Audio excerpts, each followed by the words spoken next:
Bueno, entonces, como les dije ya anteriormente, antes de poner a grabar, porque me había olvidado, una de las evidencias que tenemos es en las abducciones, a muchas de estas personas les colocan implantes. Bueno, vamos a ver cómo es el proceso ese de la instalación de un implante, ¿verdad? Hay una persona que se llama Ron Noel, se prestó, se le hizo una regresión bajo hipnosis, contó la historia, etcétera. ¿Y dónde estaba la ubicación del implante? Entonces, teniendo todos esos elementos, él autorizó para ir al quirófano y retirarle el implante. Este doctor Roger Lear, que ya no está entre nosotros, pero que era extraordinario, había retirado más de 20 implantes. Roger Lear, ¿no? Bueno, vamos a ver entonces, vamos a entrar en materia con esto de los implantes, que es una evidencia. No me digan que los implantes no es una evidencia, por favor.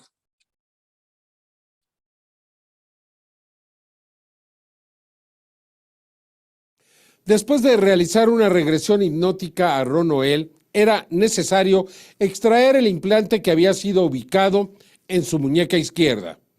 Dentro de algunos minutos en esta clínica, aquí en Thousand Oaks, en California, se realizará la extracción al extraño implante que se encuentra en el cuerpo del señor Ron Noel. Como ya hemos visto, este implante puede transmitir frecuencias, tiene una carga electromagnética. Hemos observado también las marcas en el cuerpo del señor Ron Noel. Por tal motivo es realmente muy interesante saber qué es lo que va a salir de ahí. Este implante será entonces analizado con un microscopio y sabremos mucho más de él. Es decir, esta es la investigación científica que se realiza de este caso y que demuestra su autenticidad. Estamos ante tecnología que no es de la Tierra, tecnología que deberíamos de conocer más profundamente, incluso para nuestro propio beneficio. Un verdadero misterio que está a punto de ser descubierto. Finalmente se realizó la extracción del implante. Sin embargo, fue difícil, ya que el pequeño objeto parecía escapar de los instrumentos médicos.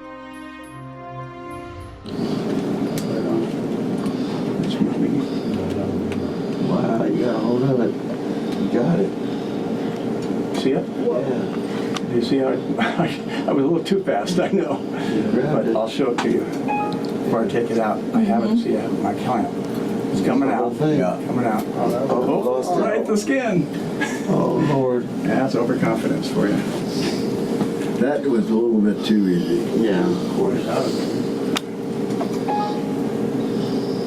Moved it. Wow. It's way cool. It's like it's moving away. Yeah. Does it? Well, no, it's because I'm moving the tissue. Oh, okay. It isn't actually moving, it's just me. Well, You had a hold of it. And it's probably attached to something sort of tough. there you got it. Yeah, you couldn't have the soft tissue too, see, without having the object.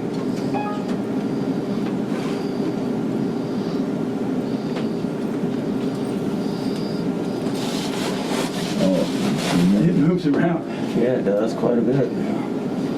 Now, it's possible that there's some magnetic effect that is in play too, that we haven't determined. Well, usually it's just me with the tissue, though.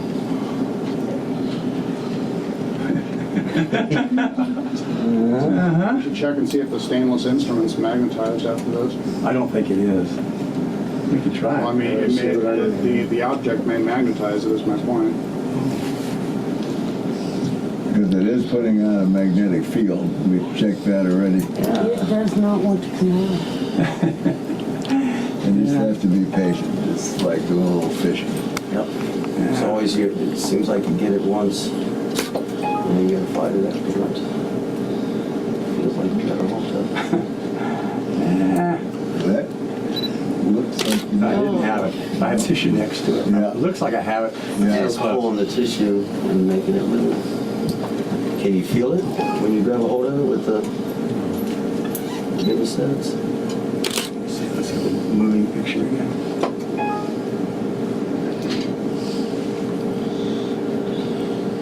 Well, my arm's gonna feel like that pulse is setting down. I'm not on it. You know, Skin reinforcements here. Oh, hurt like hell. I don't think it's going to hurt much. I don't think it's going to hurt much.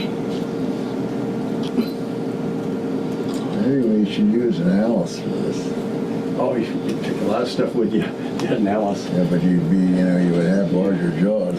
Yeah, but you take a lot of stuff out. You don't want. A lot of my meat. Yeah, a little of you comes with it. Yeah. Let's see what we have now. You got 2 of them in there now? That one has it now. In front of that one, I think.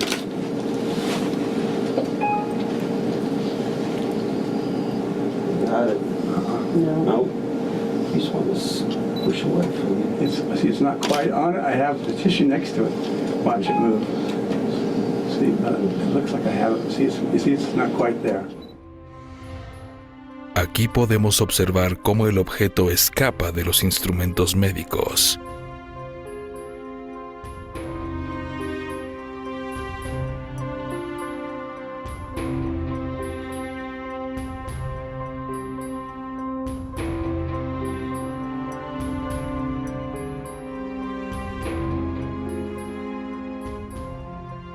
Después de más de 1 hora, el implante fue removido del interior del cuerpo de Ron Nowell.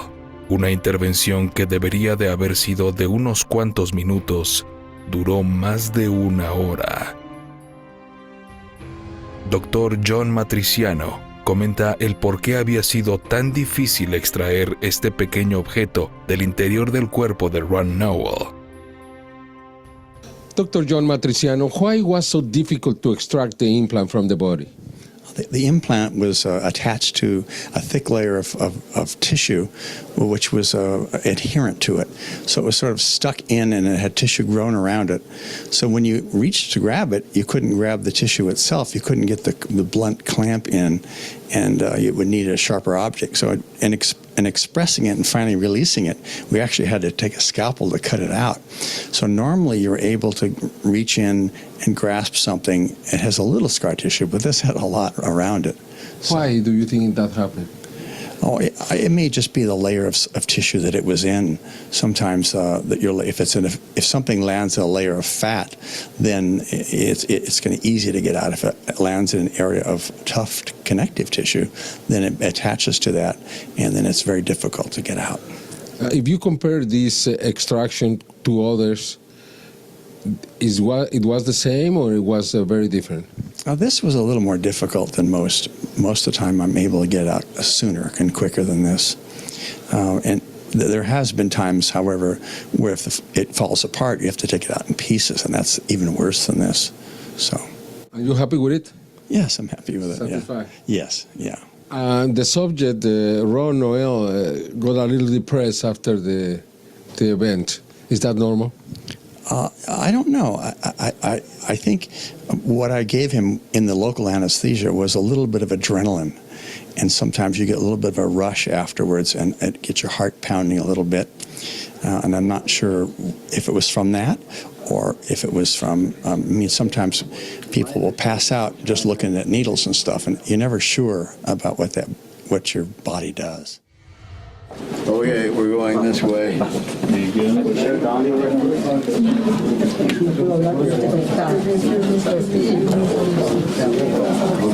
John.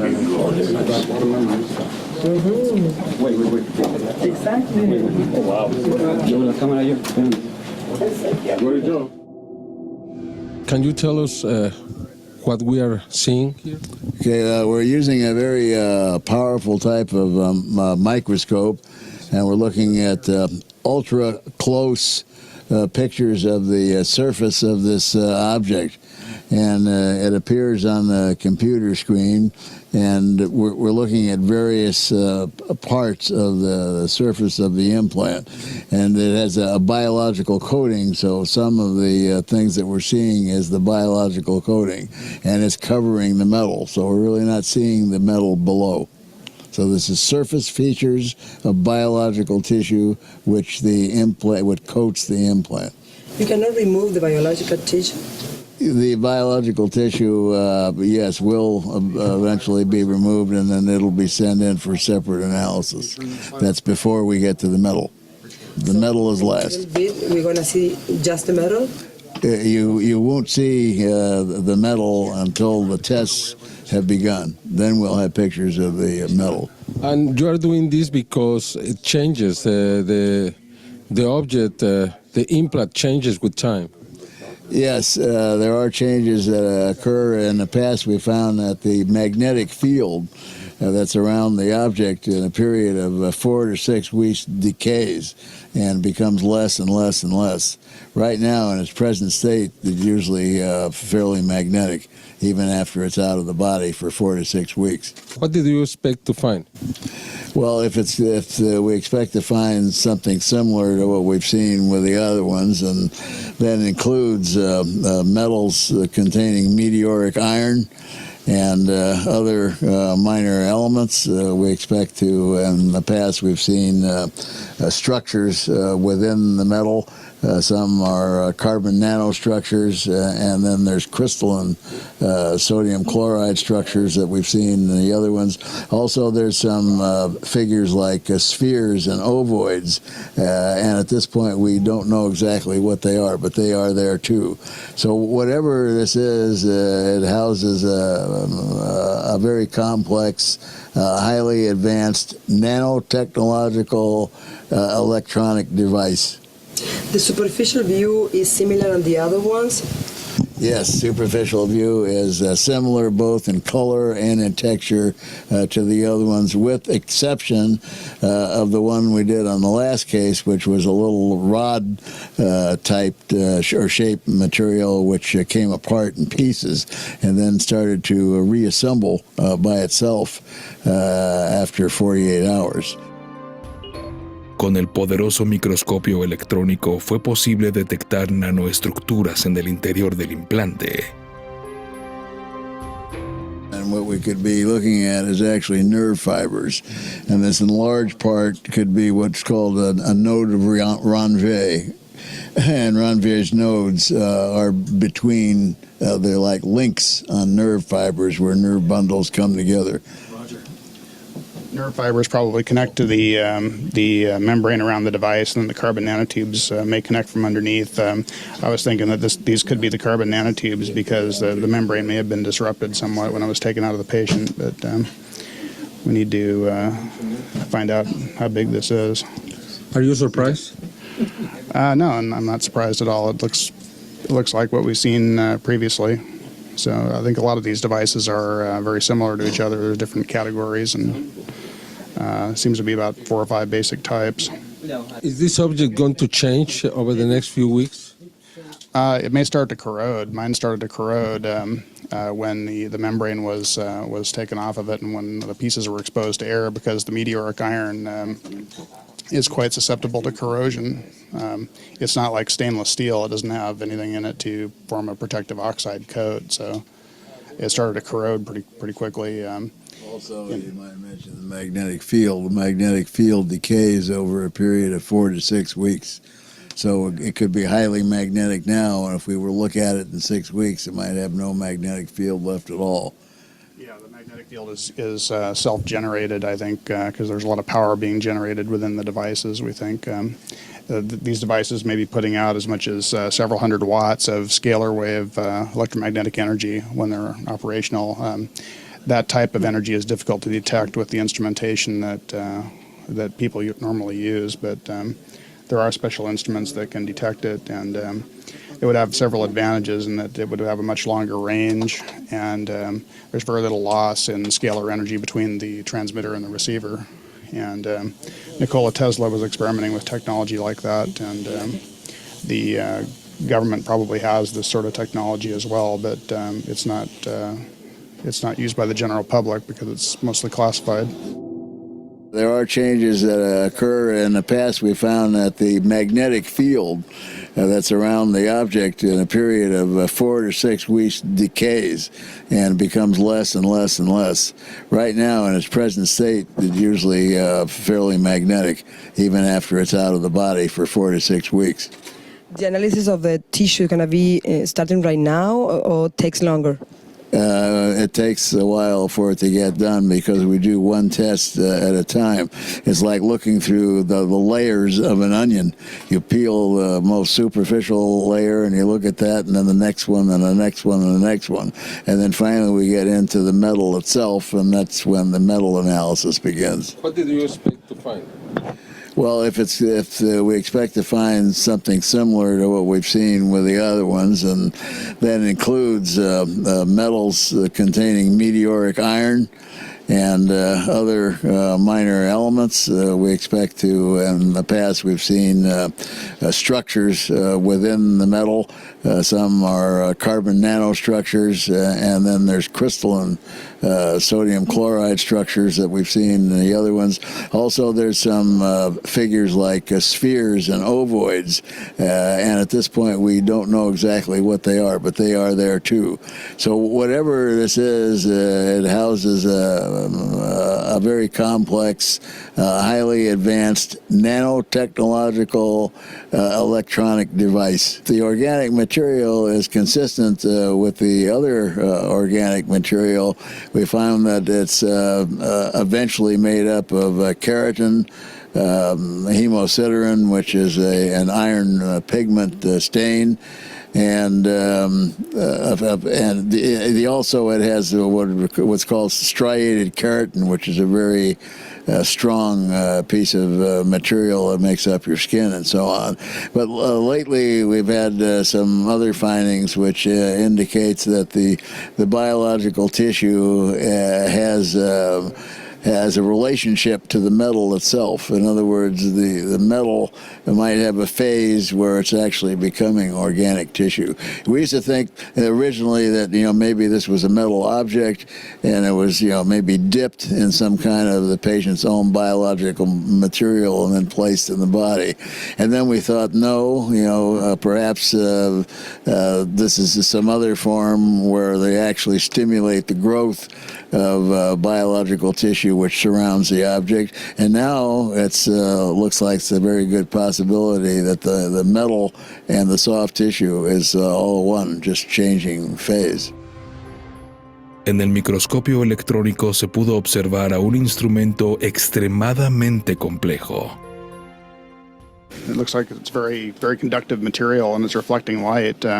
These may be carbon nanotube bundles. I've seen 10-micron size carbon nanotube bundles on the other implants that appear to be the main connections to the device that connect this membrane, which is electrically conductive, to the metallic portion of the device. And the membrane, I think, also forms the interface between the nervous system and the electronics of the device. If the nanotubes were doped, wouldn't there be a difference in a contrast issue?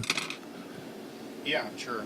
You can dope them with just about anything you want. The metallic type of carbon nanotubes should reflect light very strongly like that. So these could be metallic carbon nanotube bundles.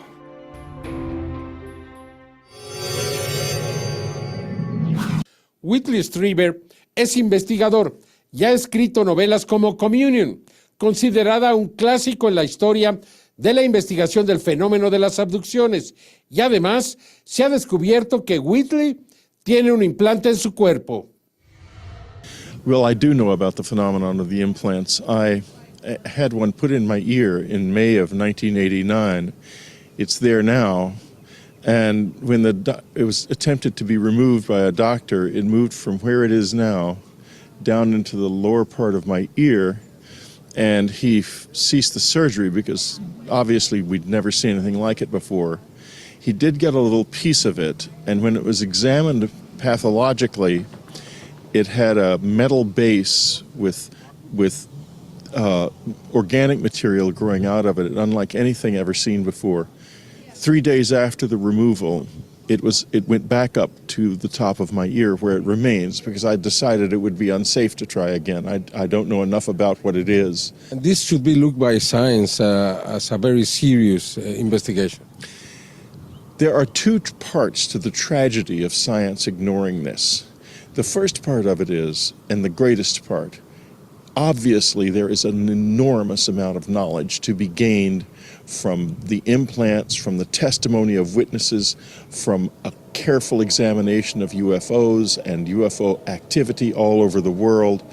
We could gain major knowledge. We could take a leap ahead.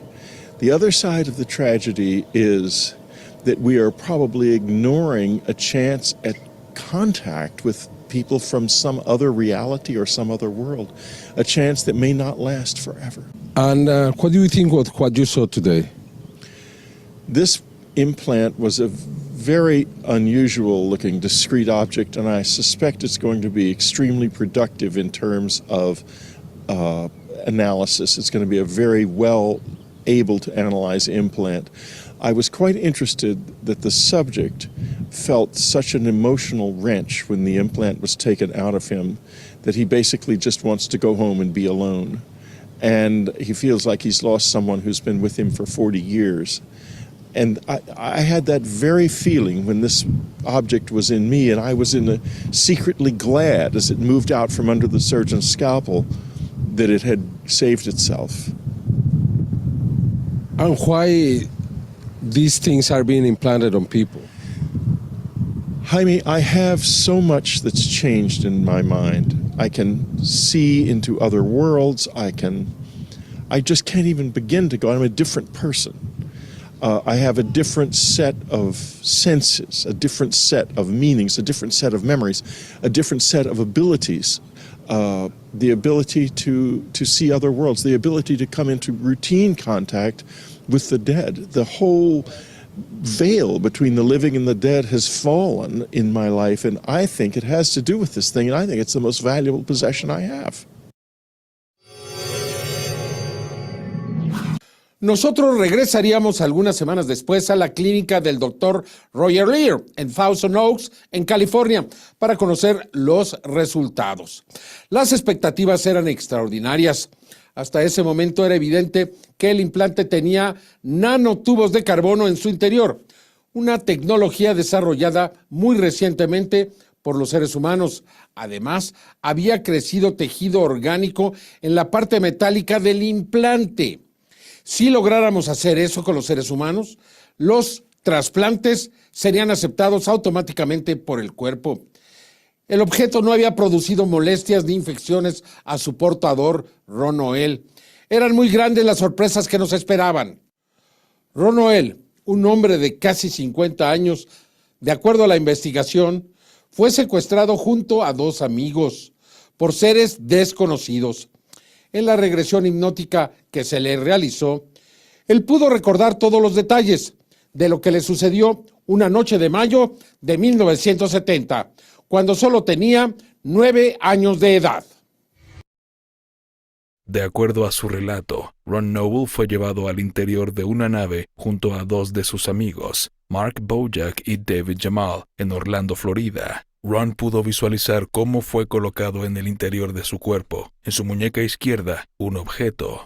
No recordó haber sufrido dolor ni haber visto sangre, pero pudo recordar a los extraños seres que lo hicieron. Ron Noble y sus amigos olvidaron el incidente, hasta que Ron encontró que tenía un extraño objeto en su cuerpo, y así acudió al especialista, el Dr. Roger Leir, quien con la ayuda de expertos médicos pudo extraer el implante. Fue muy difícil su extracción, ya que parecía moverse y alejarse de los instrumentos médicos. Finalmente el objeto fue extraído y analizado. Se encontraron nanotubos de carbono, además de que el tejido biológico estaba adherido al metal. El implante fue analizado durante algunas semanas. Jaime Maussan regresó al consultorio del Dr. Roger Leir y del químico Stephen Colburn para conocer los resultados. Stephen Colburn es científico químico de materiales con 20 años de experiencia en la industria y se ha especializado en la tecnología de los nanotubos de carbono. Ha sido capaz de analizar a profundidad los implantes extraídos por Roger Leir. And what is your background? I'm a material scientist, and I have a degree in chemistry. And I'm working on a carbon nanotube project at my place of employment right now, and it's quite a synchronicity that these implants turned out to have carbon nanotubes contained within them, because that's what I'm working on professionally. Well, we found that many of the implants contain carbon nanotubes. I found that a very significant finding, because carbon nanotubes are now on the cutting edge of nanotechnology on Earth, and they're useful for electronics, among other things. So the fact that these implants contain carbon nanotubes is very significant. They may use carbon nanotube conductors in electronics. Metallic carbon nanotubes are among the best conductors on Earth, and the semiconducting variety of carbon nanotubes would be useful in extremely small atomic scale electronics, and I believe that's what these devices utilize for their function. Did you find more elements there? Yeah, the body, the main body of the device, the metallic portions were composed of what appeared to be meteoric iron, and there were traces of iridium and other precious metals that are commonly found in nickel iron meteorites. If I had if I knew for sure that it was part of a meteorite, I would say it came from a class of meteorites called hexahedrites that are low nickel. And if these aliens are really making these things, then nickel iron meteorites would be a good raw material. It would be very cheap for them, since they have cheap space travel. Obviously.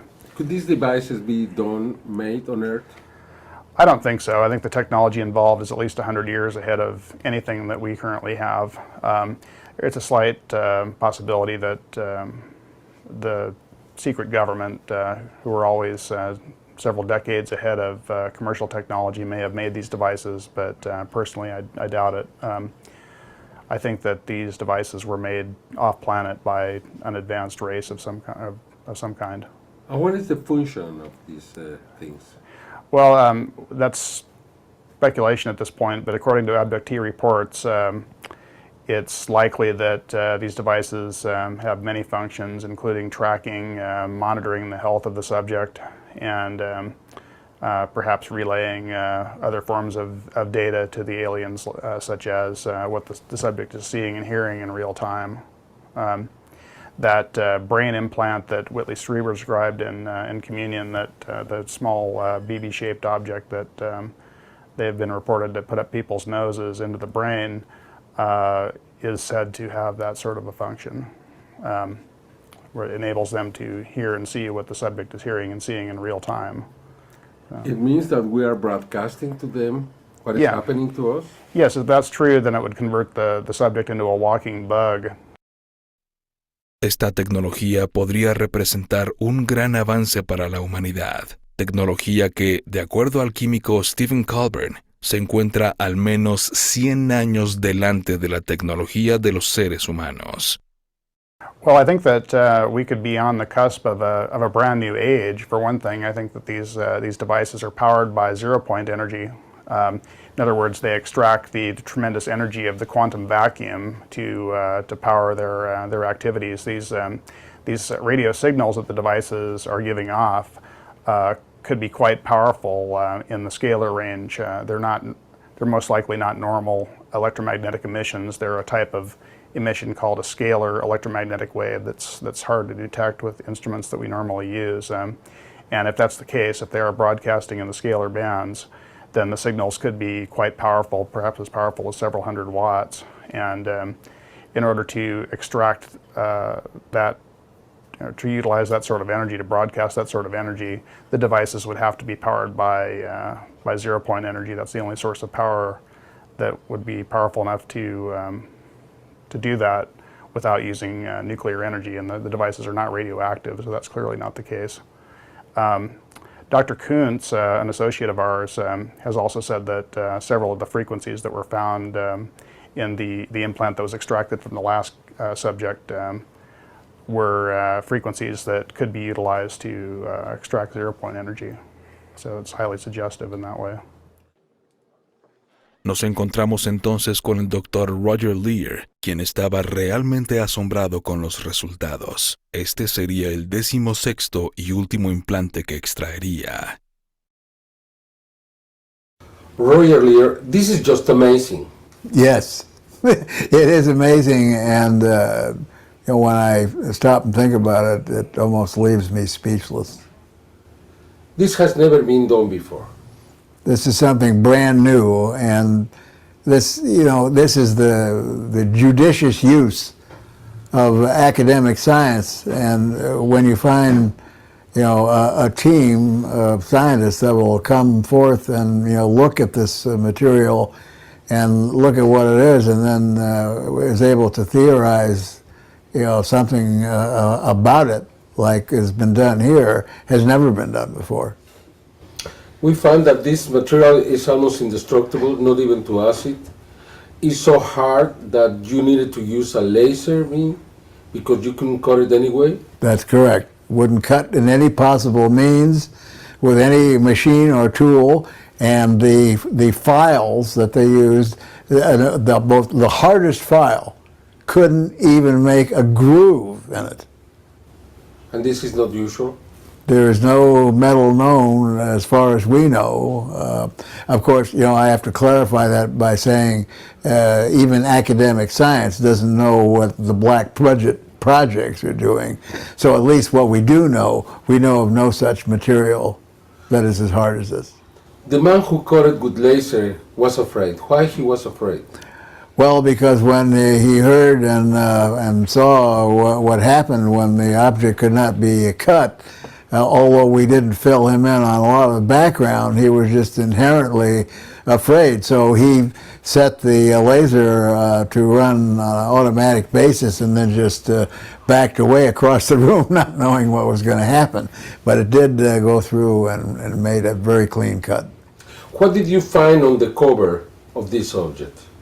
The object is covered with a biological membrane, very similar to what we've seen in the other 15 cases. And in the other cases, we've found that there may be even a phase, let's call it a phase, where inorganic material becomes organic material, or that organic material is growing into inorganic material. So one or the other, and this is consistent with the findings that we found in the other objects. Also, by looking at this under the light microscope, we were able to see details like bubbles, and these bubbles turned out to be oil, which we have seen before. But in this instance, we were able to do a good analysis of this oily material and found out, what kind of oil it is and the substance that it contains. And that might have give us a reason why the body doesn't reject these objects, or why you get a foreign object inside and then there's no infection. Then the oil prevents this infection? The oil apparently has the ability to prevent infection or to subdue the body's immune system so that the body doesn't reject it, because we find no rejection reaction and no inflammation in any of these cases. Some scientists were able to learn probably where this object comes from. That's correct. For the first time, based on what we have learned from the science, one of our very brave team members, Robert Kuntz, who is a PhD in nuclear physics, has used or constructed a formula, let's say, based on the decay of some of the isotopes in these objects, and the rate of decay entwined in this information gives him the ability to make a theory that says that these objects may come from another galaxy.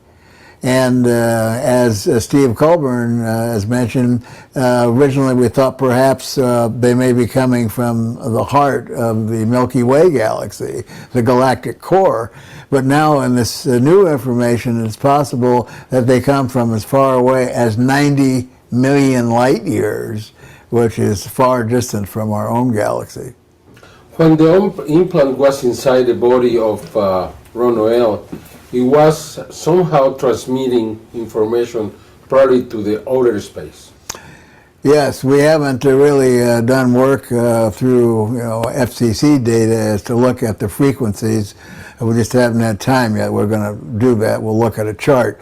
But one of the others that we did was in a band which was a deep space communication frequency. What it means? It means that whoever is listening to this can be somewhere out there in deep space and attain the information that the object is projecting. Las conclusiones del químico de materiales Stephen Colburn no fueron menos asombrosas. From the isotopic ratios of the elements, certain elements in the implants they're not the same as the isotopic ratios on Earth. The isotopic ratios, the ratios of different mass, there's usually several types of each element that have different numbers of neutrons in the nucleus that have different atomic masses, and the ratios of those isotopes, they call them isotopes, is like a fingerprint of an element that originates on Earth.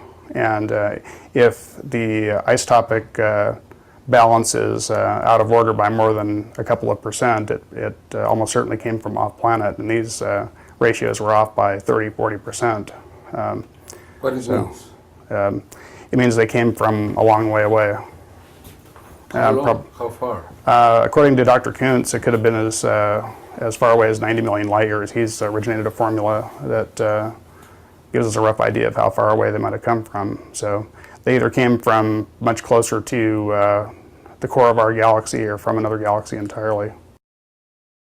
De confirmarse la distancia donde se fabricaron estos objetos, a partir del decaimiento de los isótopos, significaría que provienen de una distancia estimada en 90 millones de años luz.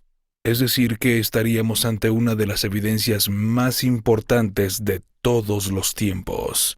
Resulta desafortunado que no exista mayor interés por parte de aquellos que podrían obtener los beneficios para los seres humanos. Why do we know this is so advanced? Well, the materials contain carbon nanotubes, which is something that we're working on in material science here on Earth. It's a really hot topic right now, carbon nanotube electronics and use of carbon nanotubes to strengthen metals. And it seems like this could be a perfected carbon nanotube metal matrix composite, and the carbon nanotube matrix may give it its extreme strength. Carbon nanotubes are the strongest known material. They have a strength-to-weight ratio, something like 100 times that of steel superalloy. What can we learn from this?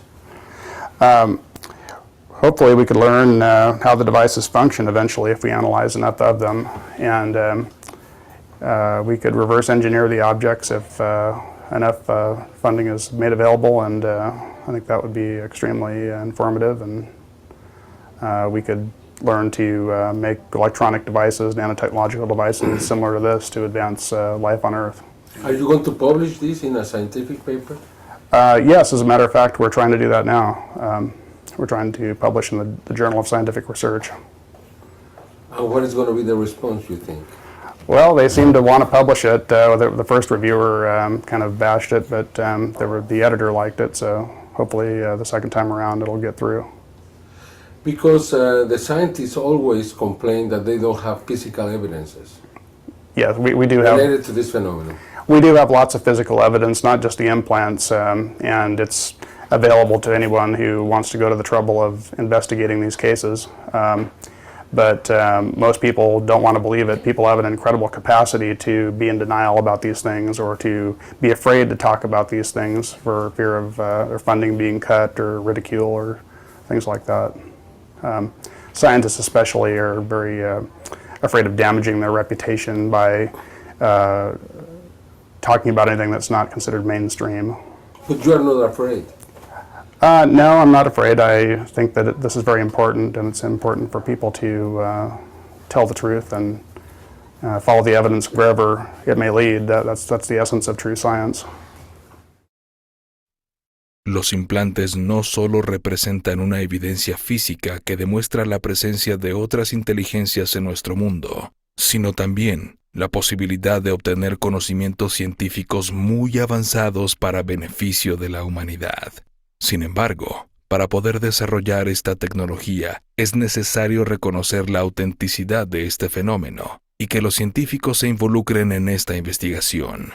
No hacerlo así implica perder una extraordinaria posibilidad de conocimientos cuyos verdaderos alcances en este momento son desconocidos.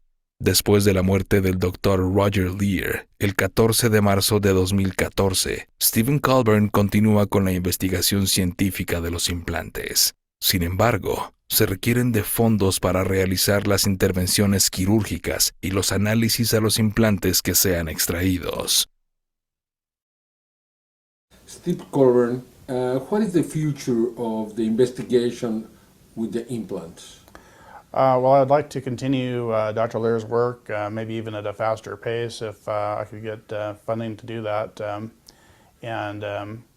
I want to do more testing of more implants, more removals, and do more testing of the implants before removal, and perhaps try to translate some of the information that they were giving off in radio signals, and develop new techniques to find the implants, such as ultrasound. Not that much has been done with that. I'd like to get a portable X-ray machine to try to pinpoint the implants at mobile sites or remote sites. And I would like to just get like 100 cases that are well analyzed to convince the mainstream scientific community that this is a real phenomenon. And I would also like to do more extensive analysis of the implants by doing a technique called fast atomic beam etching to cut an implant apart layer by layer and find out what elements are in it on each layer to give a three-dimensional picture of the structure of the implant. And I'd also like to do some electrical testing on a micro scale to prove that those carbon nanotubes do form some sort of electronic network. Are you convinced that the implants are very advanced? Yeah, I'm absolutely convinced they're advanced. They seem to have a network, a very sophisticated network of carbon nanotubes inside the metal. They have an outer layer that induces the body to grow a membrane, a tough membrane, and induces nerve cells to grow into the device. I think they're certainly beyond civilian science, and they seem to be where nanotechnology will be in 100 years at least. And it's possible that the Black Project government has something like that, but there's no doubt they're way beyond anything civilian science could do. Most of these nanotechnologies are in their infancy right now in civilian science. And are you continuing the investigation? Yeah, I'm continuing the investigation by. I don't have a lot of funding at present, but I'm continuing to scan people for implants that express interest and finding candidates for future removals, and getting all the data I can with the funding I have available. Resulta importante poder realizar donativos a Stephen Colburn para continuar con esta investigación. Si no lo hacemos así, se perderá una gran oportunidad de poder reproducir tecnología que se encuentra muy avanzada para los niveles de la tecnología humana. What is the most interesting part for you to investigate? The most interesting part is so far has been the analysis of the implants themselves, but I am going to expand the analysis protocol to include more analysis while the device is still in the body and still operating, and I think that will turn out to be a very fruitful area of investigation. We might be able to decipher whatever data they're sending out to whoever put them in. Los implantes que aún se encuentran funcionando en el interior del cuerpo de innumerables personas en el mundo representan una gran oportunidad para el futuro de la humanidad. Ha llegado el tiempo de aceptar un fenómeno que, aunque aún no ha sido reconocido por la ciencia y por los gobiernos, constituye una evidencia física que solo debe de ser investigada por instituciones científicas. Bueno, dentro de las pruebas que se han hecho, se ha logrado determinar esencialmente, porque ustedes aquí tienen que anotar una cosa, ¿no? Que si le ponemos lógica terrestre no vamos a entender casi nada, ¿no? Al contrario, son los científicos terrestres los que tratan de extraer algo de esta tecnología para tratar de entender cómo funciona esto, porque fíjese que en ese tamaño tan pequeño generan una frecuencia de radio, que es lo que les hace comunicarse con algún ser, con qué sé yo, pues no es cierto, tal vez con, no sé, para tenerle ubicado, es un factor de rastreo para tenerle ubicado a este ser, ¿no? Y saber siempre dónde está, dónde camina, cómo se mueve, qué sé yo. Eso primero. Y segundo, genera un campo electromagnético. Por eso es que cuando usted le pasa por aquí un contador de estos, ¿verdad? De campos magnéticos, usted va a encontrar una lectura ahí, ¿no? Una lectura, una unidad de medida. Y bueno, pues con esto, hace algunos años ya nació lo que se llama la nanotecnología, ¿no? Y están utilizando nanotecnología en muchas operaciones de algunos casos, ¿eh? Bueno, yo creo que el trabajo está bien completo, está bien explicado y bueno, es la prueba, es una evidencia. Si alguien de ustedes tiene una pregunta, adelante, por favor. Buenas tardes, Jaime. Dígame, David, ¿cómo estamos? Muy bien, gracias. Tal vez las vacunas estén basadas en esta tecnología. Pero ¿qué más, pues, amigo? ¿Qué más? Mire, le sugiero una cosa. Mire, en BK pusimos un documental que está muy completo, se llama El negocio del miedo. El negocio del miedo. Porque lo que pasa es que en ese tema están involucrados farmacéuticas. Es horroroso. Y ahora mismo en esta famosa guerra creada por Estados Unidos, porque ya sabemos que Estados Unidos la creó. Ahí asoma esta empresa, la RAND Corporation, ¿no? Y lo que más teme ahora Estados Unidos es que se descubra que en uno de esos 30 laboratorios biológicos que tenían en Ucrania, entre 3 países, porque no son solo los gringos, son los ingleses y los alemanes. Los 3 estaban metidos en este asunto. Así es que ya verá. Y mire, y otra pregunta, tal vez, perdón que le interrumpa. Sí, no, mire, le iba a decir que me pareció tan extraño porque me mandaron el otro día una noticia del diario El Comercio, no sé si usted la vio. Eso debería ser escándalo público. Hay más de 30 niños que han muerto, muerte súbita, después de la vacuna aquí en Ecuador. 30 de los que se conoce, y ya los está denunciando el diario El Comercio. Me pareció extraño eso. Porque yo digo, ya muchos otros van a empezar a denunciar la muerte de estos niños, ¿no? Porque nosotros siempre decíamos, ¿por qué la ministra de Salud no dice qué contienen estas vacunas? A ver. Sí, de hecho en España también hay una creciente, ¿cómo es? Un creciente casos de muerte por miocarditis, algo así es, que es provocado por la vacuna. O sea, y los que denuncian callan, porque aquí hay la complicidad de los medios de comunicación. Acuérdese de la pecera, acuérdense siempre de la pecera, ¿no? Para que sepan el mundo en el que están viviendo. Siempre acuérdense de la pecera. Ya, y otra teoría que, no sé, aparte de la localización y saber qué hablan, qué se puede dar con estos implantes, no podría saber. No, amigo, mire, nosotros tenemos un grave problema. Y es tratar de entender esto que es extraterrestre con lógica terrestre, ¿comprende? Mire, yo le aseguro que los gringos y los japoneses habrán avanzado muchísimo en esto, muchísimo.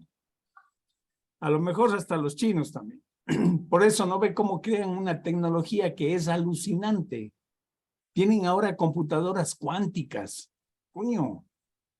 Y estos son procesos dados por los extraterrestres. Estos son los regalos con veneno que nos hacen los extraterrestres, ¿no? Sí, porque para la localización y escuchar lo que nosotros hablamos ya tenemos el celular. Con eso vas entonces. ¿De dónde sacaron la tecnología?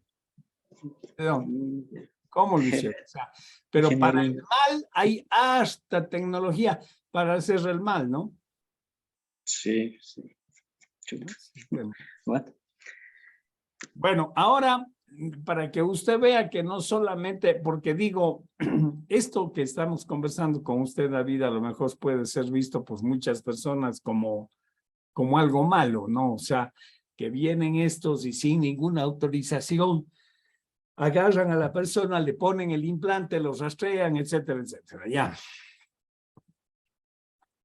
Pero, ¿qué diría usted, un señor que tiene las 3/4 partes de su pulmón tomadas y los extraterrestres lo llevan por allá a una isla en el sur de Chile y lo curan? O sea, es para demostrarles que la tecnología, con la tecnología también se puede hacer el bien.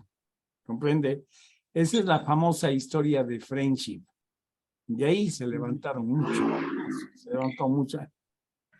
Así es que... Sí, dígame. Es como la bibliografía que nos mandó a leer de que hay buenos, malos, hay los que son indiferentes, los que nos pueden tratar mal, digamos, por nuestro bien, algo así. Entonces... Es que yo diría que no son ni buenos ni malos. Yo diría que estos que meten los implantes son clínicos, ¿comprende? Clínicos. Algo están investigando, algo están haciendo que nosotros no lo entendemos. O sea, nuestra lógica no lo entiende. Por eso digo, el problema es de nuestra lógica. Nuestra lógica terrestre está limitada. ¿Limitada a qué? A lo que sabemos, a lo que conocemos y a lo que entendemos. No, de ahí para adelante no más. Claro, no podemos comprender la ética que ellos tengan, claro, como en ese libro. Es una evidencia. Exacto. En el siguiente caso que vamos a ver, todos los factores que gravitan están comprobados, ¿ya? Y también tenemos otra evidencia. Así que les invito a que veamos el siguiente caso, que es muy interesante, que también es una gran evidencia, ¿no? Vamos a ver.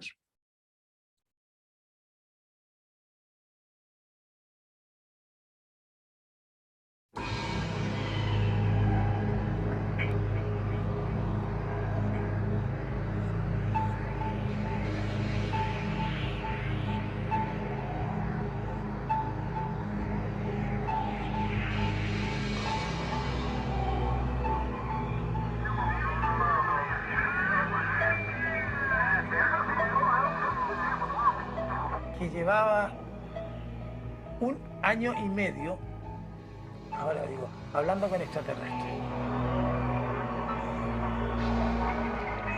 Hola, vamos a ver Frenchy, vamos a ver la estación Frenchy, atento al sur austral de Chile, atento Chile, atento, vamos a ver el sur de Chile. Atento a la isla Frenchy, atento al sur austral de Chile.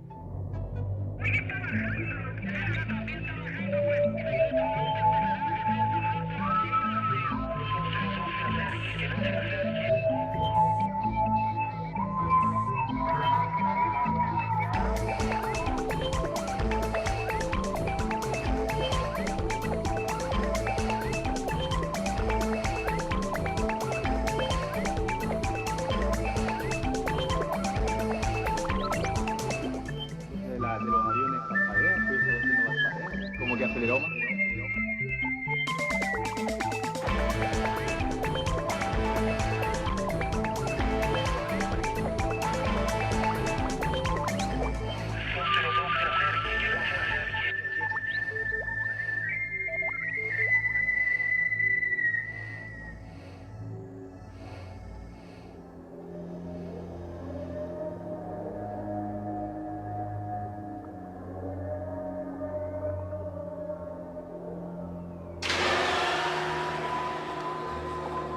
La zona de los canales al sur de la isla de Chiloé, en Chile, se presta para las leyendas, ¿no? Como el Caleuche, buque fantasma, o ese trauco que aparece en los bosques, o la pincoya.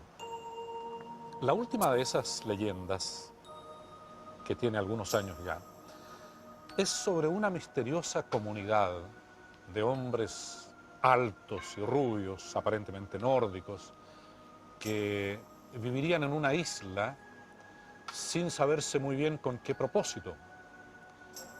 Hay un pequeño grupo de personas, sin embargo, que dice conocer el secreto. Porque este es el corazón arquitectónico y filosófico de una comunidad acuariana y esotérica que ha construido subrepticiamente durante 15 años un gigantesco templo bajo las montañas, en el corazón de la roca. El caso Friendship recuerda el de otra isla ubicada en Italia, que también poseería construcciones subterráneas y cuyos habitantes se habrían organizado en torno a una agrupación mística.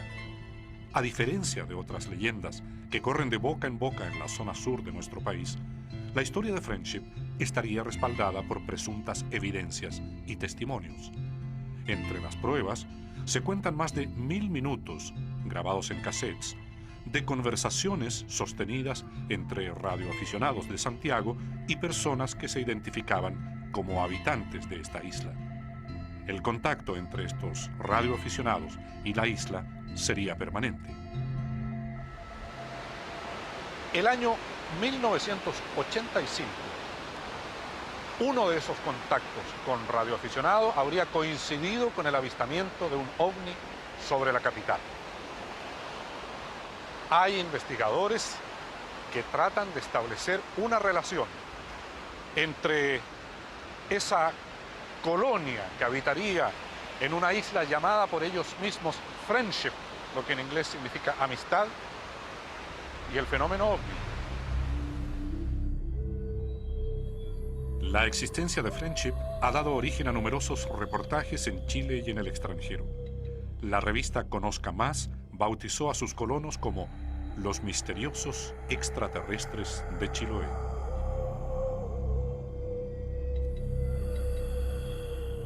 Los primeros reportes sobre Friendship surgen a comienzos de los años 80, cuando un grupo de radioaficionados de Santiago toma contacto con la isla. Uno de estos radioaficionados era Octavio Ortiz. Atento, atento sur de Chile, atento el sur de Chile, vamos a ver alguna estación del sur de Chile si está en frecuencia para Santiago. Esto debe haber sido como principio de 1985. Algo sigue, enero, febrero del 85 se me ocurre.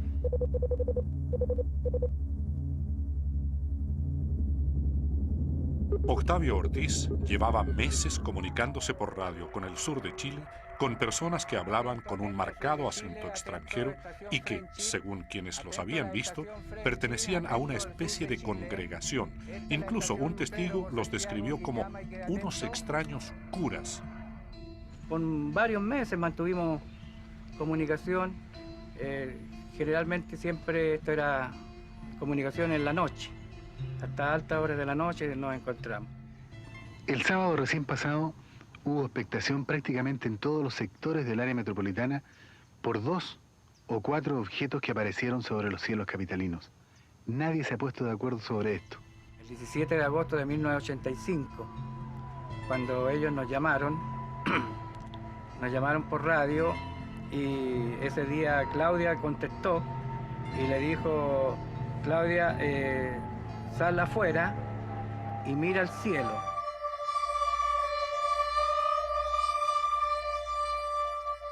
Y bueno, tú sabes que hay un cassette que se grabó con esa conversación que tuvimos esa vez. Y bueno, nos dijo cosas que, movimientos que hacía la nave.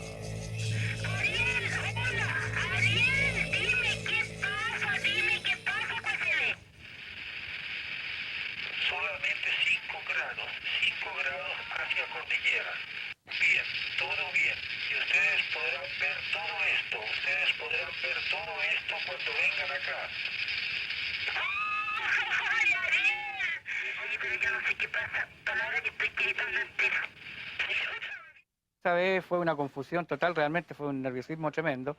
Ver aquí sobre Santiago esa cosa que había tremenda. La televisión también la empezó a mostrar, y los medios de radio también empezaron a comunicar, y ellos conversando con nosotros. Aquí en los estudios de Televisión Nacional estamos en el lugar exacto, desde el cual el pasado día sábado se recogieron con esta cámara y con este lente las imágenes de estos objetos desconocidos que surcaron los cielos de Santiago. Este es el lente de 600 milímetros.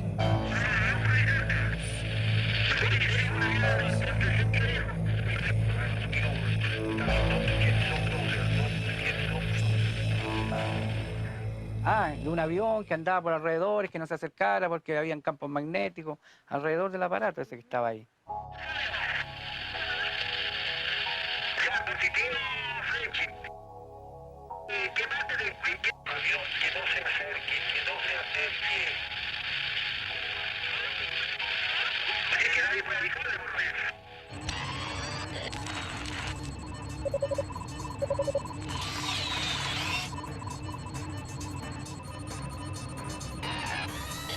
Buscando respuestas a este fenómeno, viajamos a Estados Unidos para conversar con el experto en misiones espaciales de la NASA, James Oberg, uno de los fundadores de la revista El Inquisidor Escéptico. El nombre de la publicación lo dice todo. Oberg cree que en la mayoría de los casos hay explicaciones racionales para los avistamientos de ovnis, y estas van desde las armas secretas hasta los globos sonda o satélites. Otro caso que es mucho más cercano a casa para tu programa ocurrió sobre el sur de Sudamérica. Hay un tipo particular de cohete ruso que llega a una órbita muy alta de la Tierra. Lo lanzan de Rusia y a mitad de camino, alrededor de la Tierra, enciende el cohete de nuevo para empujarse más afuera en el espacio. Debido a un accidente geográfico, el lugar donde enciende el segundo cohete está sobre la costa occidental de Chile. Y aunque estos vuelos ocurren durante todo el año y durante todas las horas del día, aquellos ocurren durante la puesta del sol, casualmente. El resultado de este cohete es que arroja gases y deja una huella de gases y una esfera, un círculo en el cielo, que está iluminado por detrás. Un anillo que está iluminado por detrás por el sol que está poniéndose, o por el sol que ya se puso detrás del horizonte y que se mueve a través del cielo. Y gente de Chile, Argentina, Uruguay, Brasil lo ve en el cielo y no saben lo que es. Y hay muchas historias sobre esto. La mayoría son precisas y algunas otras están más lejos de la realidad.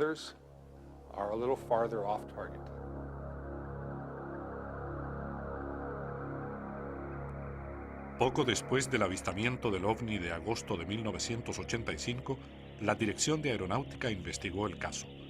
Los resultados fueron publicados en la revista institucional, según nos contó Gustavo Rodríguez, quien actualmente es el secretario ejecutivo del Comité para el Estudio de Fenómenos Aéreos Anómalos, CFA. La Dirección de Aeronáutica también realizó una pequeña investigación donde yo tuve participación en ella, recopilando toda la información que hubo. Y al final esto fue publicado a título personal en la revista de la Dirección de Aeronáutica e Información Aeronáutica que se publicaba en esa época. Y ahí damos todos los antecedentes del respecto y concluimos nosotros que se trataba de un fenómeno no explicado. No tenía ninguna relación con globos sondas, ni con globos del estudio de la alta atmósfera, ni ninguna cosa que se pareciera. Por los antecedentes que recopilamos en esa época, por reporte de pilotos de esa época, de tráfico que estuvo ingresando al país desde Argentina, nosotros llegamos a la conclusión de que era un fenómeno aéreo anómalo. Si el objeto avistado en 1985 era un ovni, ¿quiénes eran estas personas que desde el sur del país parecían tener un conocimiento tan acabado sobre lo que estaba ocurriendo?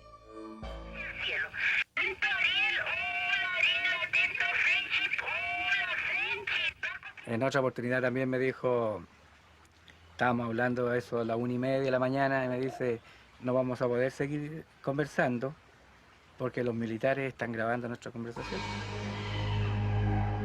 Aunque lo habían invitado, Octavio Ortiz no se atrevía a visitar la isla de Friendship. Sentía algunos temores que no lograba racionalizar, pero a pesar de todo los admiraba, porque había escuchado relatos sobre personas enfermas que eran llevadas a la isla y sanadas mediante tratamientos misteriosos. Un suceso posterior, imposible de olvidar, hizo crecer su aprensión. Ocurrió cuando estaba en Chiloé, esperando abordar un barco llamado Mytilus II, que lo llevaría a Friendship para someterse a un tratamiento médico contra una enfermedad que le aquejaba por esos días. Nosotros estábamos en Quellón esperando tener una comunicación con el barco, porque se suponía que nos queríamos ir. Cuando tuve un llamado del barco del Mytilus II, y realmente no me acuerdo si fue Ariel, Miguel, no me acuerdo bien con quién fue, pero alguien nos contó que el Challenger iba a partir y iba a explotar también. El 28 de enero de 1986, después de haber realizado 9 vuelos exitosos, el transbordador espacial Challenger estalló apenas 73 segundos después de haber despegado de Cabo Cañaveral, Florida, en una misión que se suponía de rutina. Sus 7 tripulantes murieron instantáneamente. La cadena de noticias CNN lo llamó el peor desastre de la historia de la exploración espacial. En Chile, aquella tarde, Octavio Ortiz sintió un escalofrío cuando supo la noticia porque 20 o 30 minutos antes, esta le había sido anticipada por uno de los portavoces de Friendship. Nosotros no podíamos informar a quién, y quién nos va a creer si nosotros decimos, oye, va a explotar el Cerro Santa Lucía, por decir. ¿Quién nos va a creer? Era más que nada para que nos diéramos cuenta que ellos realmente eran poderosos.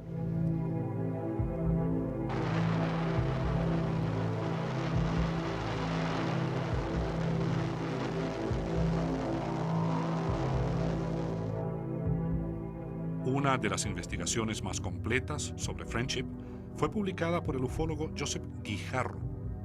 Dicho investigador español reveló la existencia de un personaje clave para resolver el enigma de esta congregación, Ernesto de la Fuente, considerado el único testigo que habría visitado la isla de Friendship. Yo creo que Ernesto trabaja para ellos. O sea, es más, Ernesto me dijo que él trabajaba para ellos. Y él viaja a Chiloé, tranquilo cuando quiere, a Friendship. De hecho, va y viene. De hecho, cuando Ernesto estuvo tan grave, se mejoró en Friendship. Ernesto de la Fuente fue uno de los primeros directores de programas de la televisión chilena y posteriormente documentalista internacional a lo largo de América Latina. En los años 80 se fue a vivir solo a una cabaña en Chiloé y allí estableció contacto, primero como radioaficionado, posteriormente personalmente, con la gente de Friendship. Incluso, dice, visitó su isla. A raíz de esto, es un personaje sumamente solicitado, buscado en realidad por los investigadores del fenómeno OVNI de todo el mundo. Él accedió a conversar con nosotros, en parte por una antigua amistad personal de los tiempos del comienzo de la televisión. Y solo diremos que actualmente vive en algún lugar del norte de Chile, donde hablamos con él.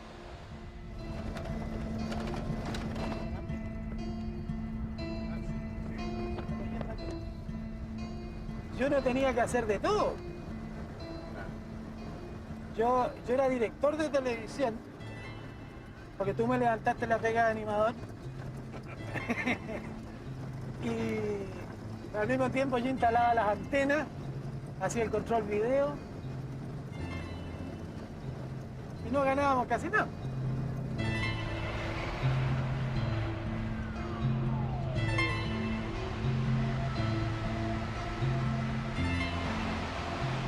Una de las razones, porque todo el mundo se pregunta por qué este señor desapareció y vive tan lejos y se cambió, estas cosas por el estilo, entre otras cosas, como te decía, para vivir diferente, y porque ya todos los ornitólogos, que se los puede llamar así, tenían mi dirección y me llamaban para las cosas más increíbles. Y cada loco me llamaba para cada idea distinta, y si yo no les contestaba se enojaban. Después otra cosa que aprovecho de decirlo aquí, han tratado de conectar esto con cosas políticas, concretamente con el Tercer Reich y con los nazis y todo lo demás. Yo te puedo asegurar que no hay nada de eso. Ellos mismos me dijeron, ¿no?, que yo, para ellos, era mucho más útil aquí que allá, mientras que hay otros que son mucho más útiles allá que aquí.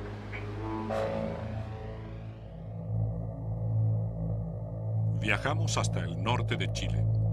Allí encontramos a Ernesto de la Fuente, considerado un testigo clave para resolver el misterio de Friendship, nombre de esa congregación cuyos habitantes vivirían en una isla del sur dotada de construcciones subterráneas y alta tecnología. De la Fuente se involucró en este caso cuando vivía solo, en un fundo ubicado en la Isla Grande de Chiloé, época en que además se convirtió en radioaficionado.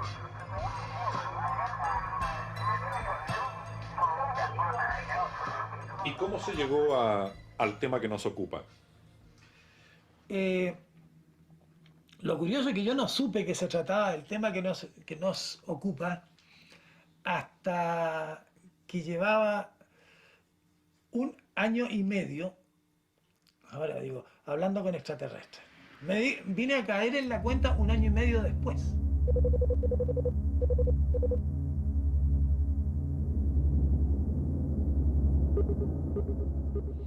Comenzó que yo hablaba normalmente con un señor que se llama, supongo, Alberto. Él era dueño de un yate.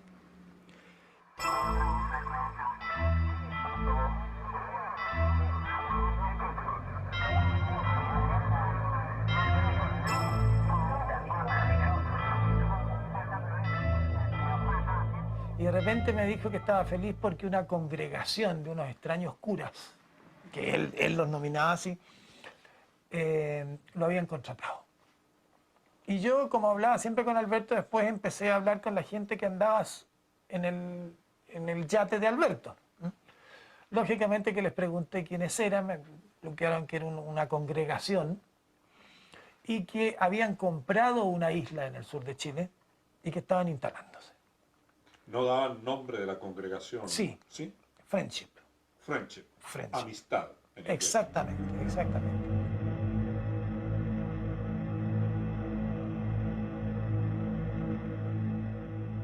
Ellos me hicieron a mí, un favor una vez que yo necesitaba unos bueyes, y ellos me pidieron a mí que yo recibiera personas que iban hacia la isla. Entonces la labor mía era que yo los recibía en un puerto, donde llegaban, Puerto Montt, etc., y se los entregaba a ellos en el yate. Ahí fue donde empecé a conocerlos personalmente.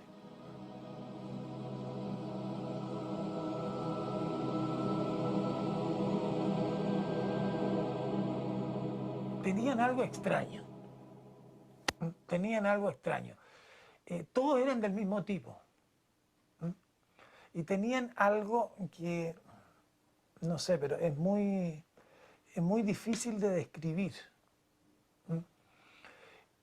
Una cierta expresión en los ojos, en la cara. Algo como que te insinuaba paz, tranquilidad. Como que irradiaban algo.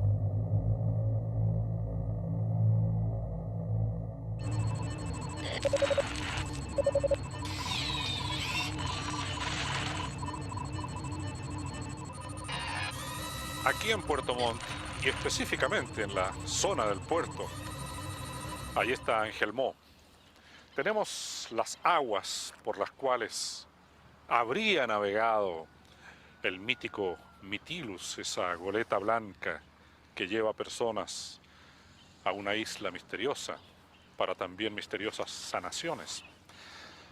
Es el lugar adecuado también para iniciar un viaje de exploración, de búsqueda del otro mito, la otra leyenda, la isla donde se realizan esas intervenciones, la isla Friendship.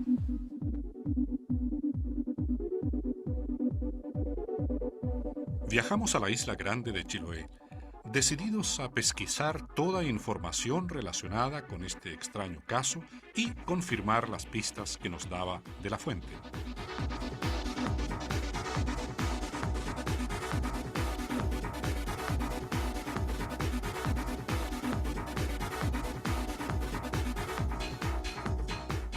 Una vez en la isla grande de Chiloé, saliendo desde Ancud, pasamos por el fondo Taiquemo, antiguo hogar de Ernesto de la Fuente. Desde aquí, dice haber hecho contacto con los habitantes de Friendship.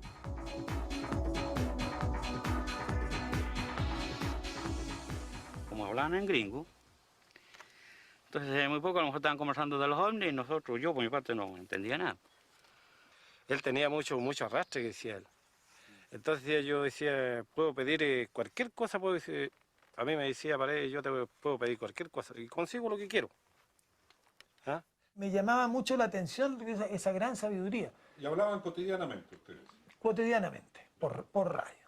Entonces les pregunté, es decir, ¿de dónde venía toda esta sabiduría?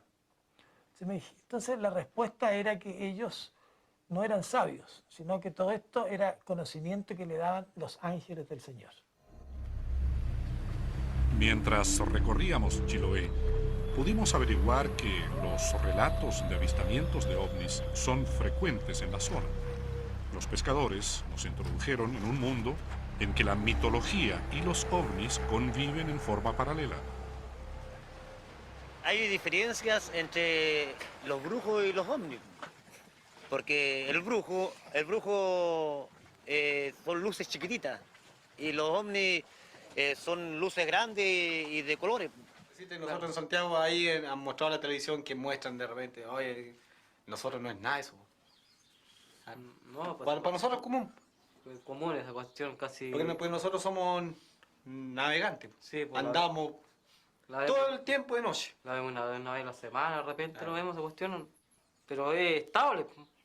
No es cosa de que se ve una vez al año o cuestión así. La cuestión es una vez a la semana de repente. Ya en Dalcahue, el responsable del museo local nos confirmó la importancia del tema ovnis en la zona y aportó nuevos datos sobre la isla Friendship. El mismo objeto que vieron hace 80 años atrás, hoy día a lo mejor no se va volando un brujo, sino que va volando un ovni. ¿Se fija? A lo mejor el nombre es distinto, pero el fenómeno es el mismo. Pero a mí me han contado que han tratado de buscar esta isla y no lo han encontrado. Pero sí, por ejemplo, han encontrado personas, por ejemplo, sorpresivamente, por ejemplo, han encontrado en especie de objetos muy rápidos en el mar, personas altas, por ejemplo, con el pelo muy rubio, muy rubio.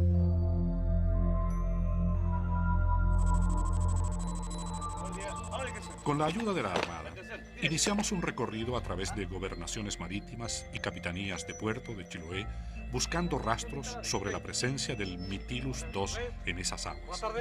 La investigación nos llevó hasta la ciudad de Castro, capital de la provincia de Chiloé.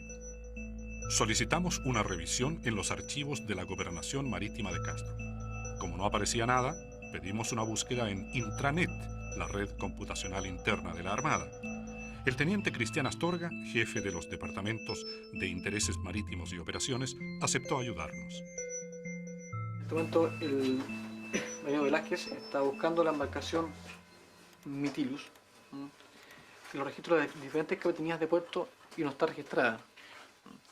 Se ha buscado también los registros a nivel nacional y no existe esta embarcación, digamos, matriculada.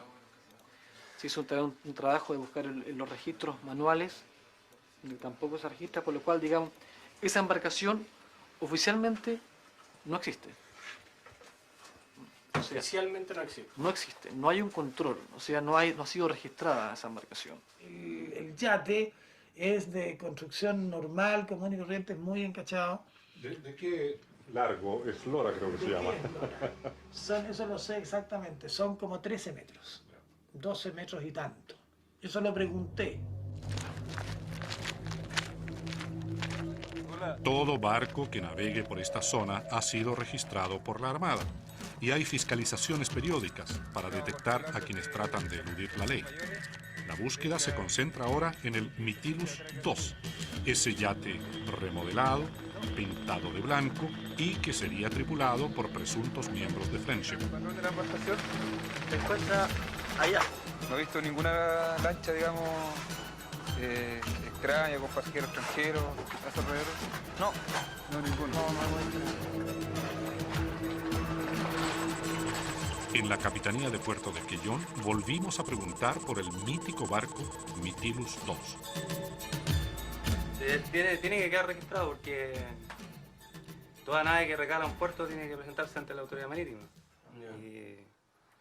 Y en el caso de que no lo quisieran hacer, por algún otro motivo, están las patrullas que nosotros hacemos constantemente a la jurisdicción, especialmente a los muelles, y se detectaría una nave que no hubiera, digamos, dado su recalada o no se hubiera presentado ante la autoridad marítima. Estaría fuera de la ley, entonces. No, estaría fuera de la ley. Todavía no encontrábamos indicios de la goleta. Volvimos a insistir. Esta vez, el sargento segundo Jorge Luis Cram, perteneciente a la dotación de la Gobernación Marítima de Castro, nos entregó una información sorprendente. El año 1992 me tocó ver una lancha, bueno, nosotros le llamamos lancha, una embarcación, con el nombre de Mytilus II, que recaló al puerto de Melinca en una especie de vaguada entre mal tiempo. Me llamó la atención, sí, el hecho de que su tripulación en general, o por lo menos los que yo pude apreciar, no tenían razas de ser chilenos, o sea, no tenían trazas de nuestra raza, o sea, no más estatura sobre la media, tez totalmente blanca, ojos azules, relativamente fornidos, no, algo que se apartaba totalmente de lo que es nuestro común. Como la nave no atracó en Melinca y solo estuvo de visita, no llenó un registro de recepción y despacho necesario para dejar constancia de su presencia. Luego se marchó hacia el sur, a la zona de los canales. Este sector específicamente está lleno de islas, e islotes. Así que puede ser cualquiera. Nosotros le podemos tener un nombre, pero bueno, si se va a instalar una base o alguien quiere darle un nombre específico a un lugar, puede hacerlo.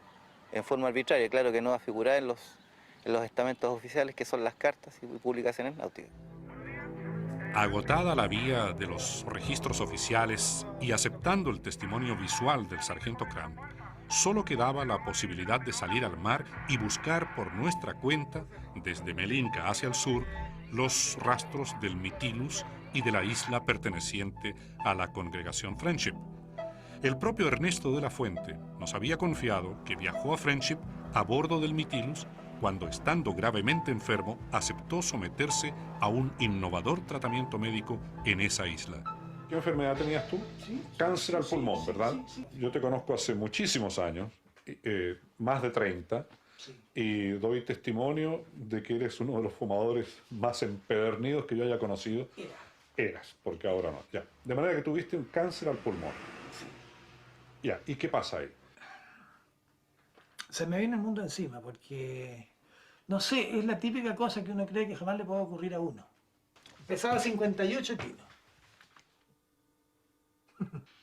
Entonces, verdaderamente me descontrolé. Y traté de volver a estos señores. Y finalmente, después me contacté con ellos y sané. ¿Y cómo sanaste? Me dijeron que ahora fuera. A la isla. A la isla.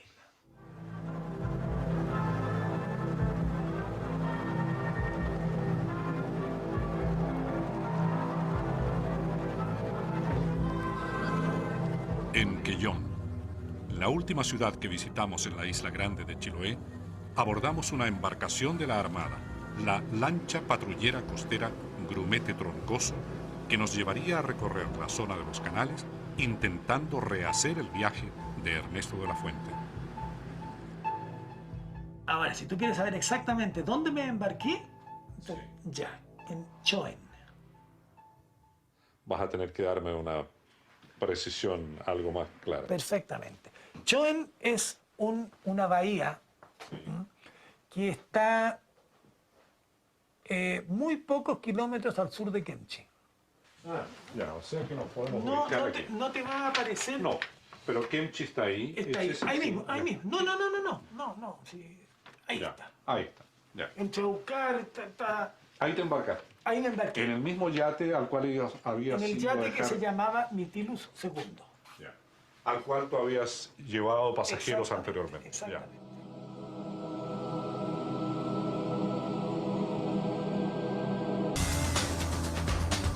Al sur del archipiélago de Chiloé y a bordo de una embarcación de la Armada, la lancha patrullera Grumete Troncoso, seguimos nuestra búsqueda de la isla Friendship, donde vivirían extraños personajes que aseguran mantener contacto permanente con seres extraterrestres. Kemchi, Quellón, Melinka, Melinka. seguimos hacia el sur, ahí se Ya, a todo esto por aquí ya nos pilló la noche. Ya. Ahí yo me dormí, como cualquier cristiano. Nuestra primera escala es en Melinka, al sur de la isla grande de Chiloé.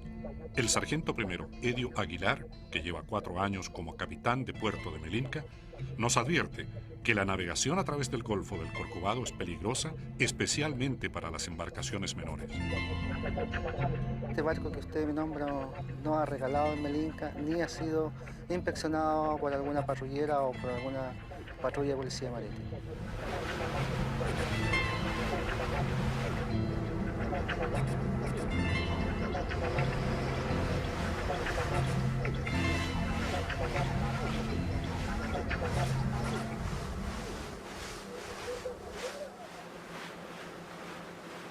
Y cuando desperté, estábamos en los canales, en algún canal. ¿Y era de día ya, de madrugada? Era de día. Y llegamos como a las... O sea, yo me embarqué como a las 9 de la mañana y llegamos allá como a las 3:30, 4 de la tarde. Del día siguiente. Del día siguiente. Cae la noche cuando llegamos a la capitanía de Puerto Aguirre. Ya estamos en la 11ª región. Los marinos de la lancha y los de la capitanía se saludan tocando una marcha. Brevemente, sargento Arturo Posada, comandante de puerto subrogante, asignado a la capitanía eminente. Muchas gracias, mi sargento.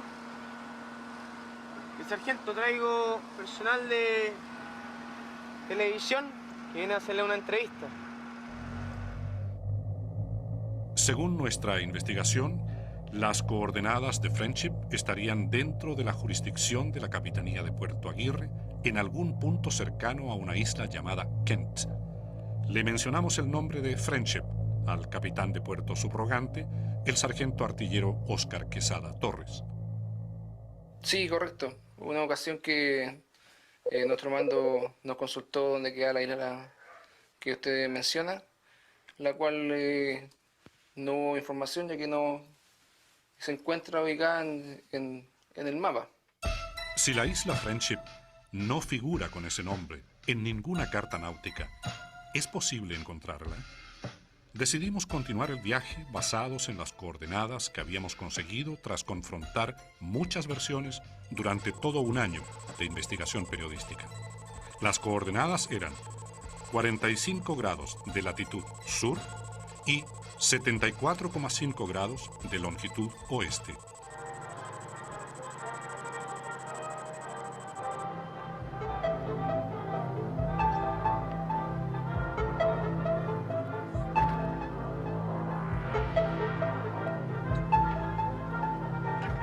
El subteniente Carlos Alfaro, comandante de la lancha patrullera Grumete Troncoso, dirigió una navegación de 4 horas a través de los canales. El destino era el sector de Puerto María Isabel, en la isla Kent. ¿Y en toda esta isla, la James, Malchor, no vive nadie? Pueden haber pequeños refugios, yo no te lo puedo negar. Debe existir pequeños refugios, pero solamente temporales. Para pescadores o para gente ermitaña.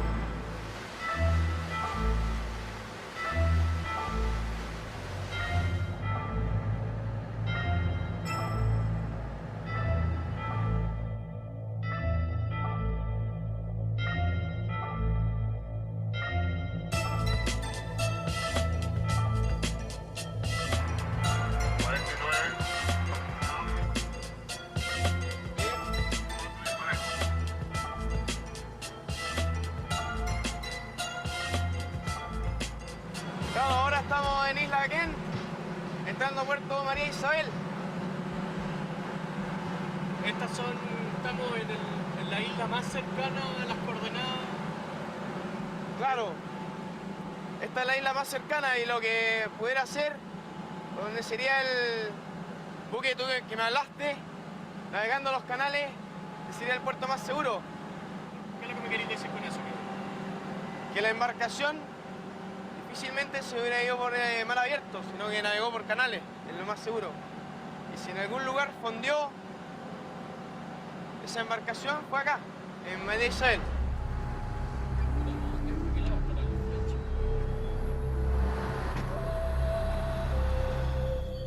Donde entra esto es un canal que no tiene más de 20 metros y que se adentra hacia la isla. Tienes muralla de roca y verde a ambos lados, alto.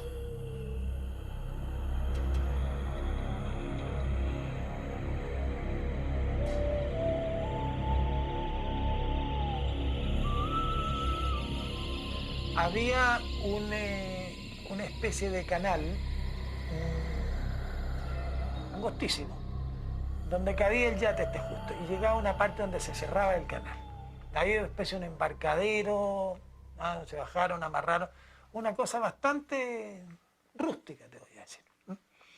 Y había un portón bastante rústico que quedaba hacia adentro del cerro. Se abrió ese portón, llegamos a una pieza. ¿Esto es como una caverna en el cerro? ¿Como excavado en el cerro? Como excavado en el cerro. Ya, se estaba en el interior del cerro. En el interior del Ya. cerro. Nada del otro mundo hasta ahí.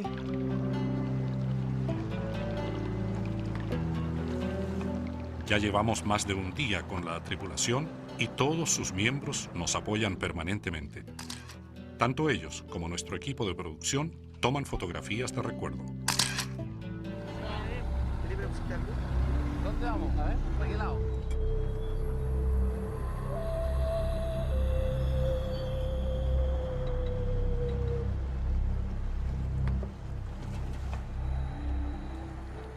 Esta es la isla Kent, el punto más cercano a las coordenadas. Esta solitaria isla goza de fama propia. Según buzos de la zona, es un sitio en que han desaparecido embarcaciones completas, con pescadores profesionales a bordo.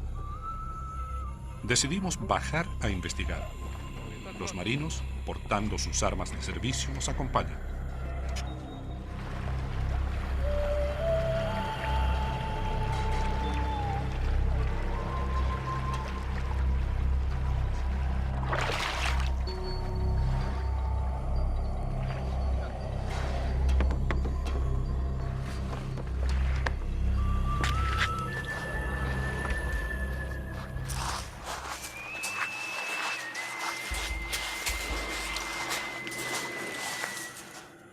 Pero después pasamos a otra pieza que ya estaba más encachadito y después tomamos un ascensor.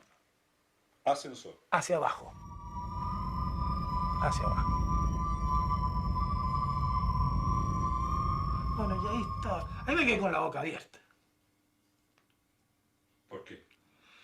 Porque jamás me habría imaginado una construcción de ese tipo en un lugar como ese.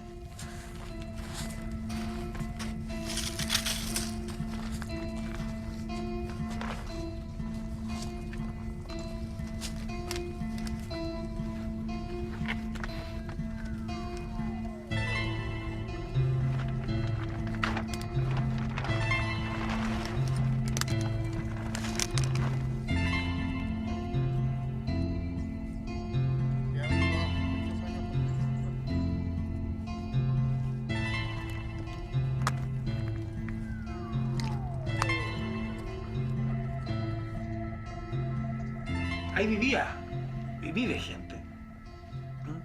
Y con toda comodidad. Por ejemplo, una temperatura constante. Aire puro. Aire puro.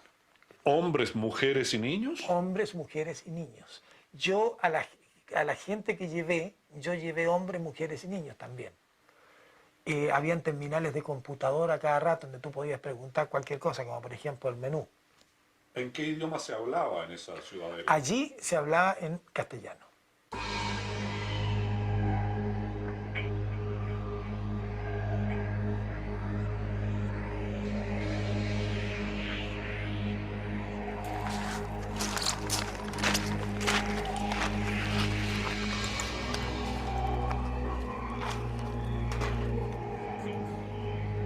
Encontramos algunas huellas de la presencia de personas en una isla que se suponía solitaria, pero no era la puerta de entrada hacia Friendship.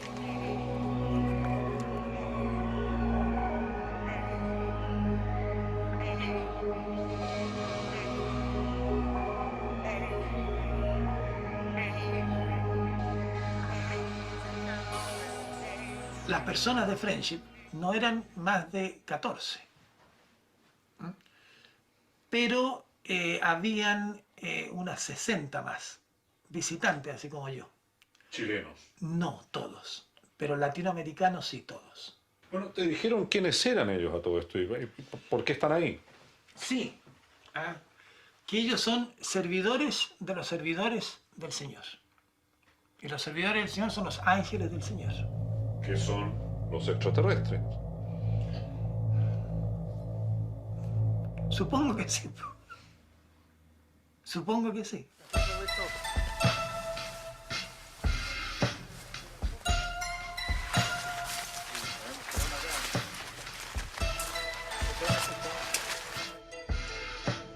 Un conchal y restos de cabañas nos confirman que el lugar fue punto de recalada de viajeros anónimos.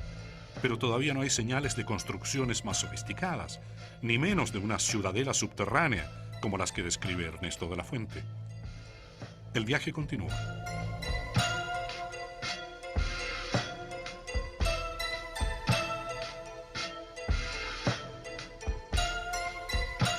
Ahí empezó el tratamiento. Era una clínica muy bien equipada. Tampoco te operaron.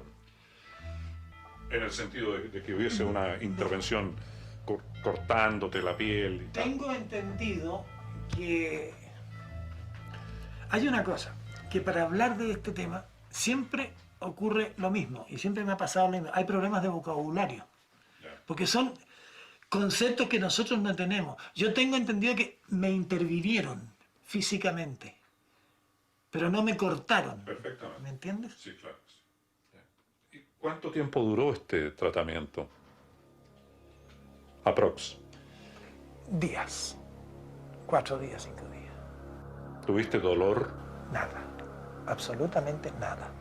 Sanaste, tuviste 2 días de convalecencia. Sí. Y luego al barco y de vuelta. Llegaste a Santiago y estabas sano. Una semana antes o 10 días antes tenías un cáncer avanzado, estabas prácticamente desahuciado, casi desahuciado, y 10 días después estabas sano. ¿Eso es? Sí.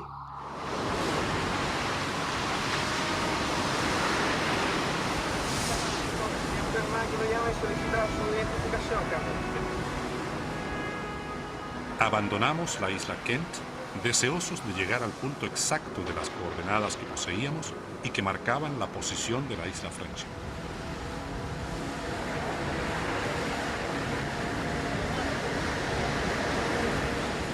El fuerte oleaje dificulta la navegación.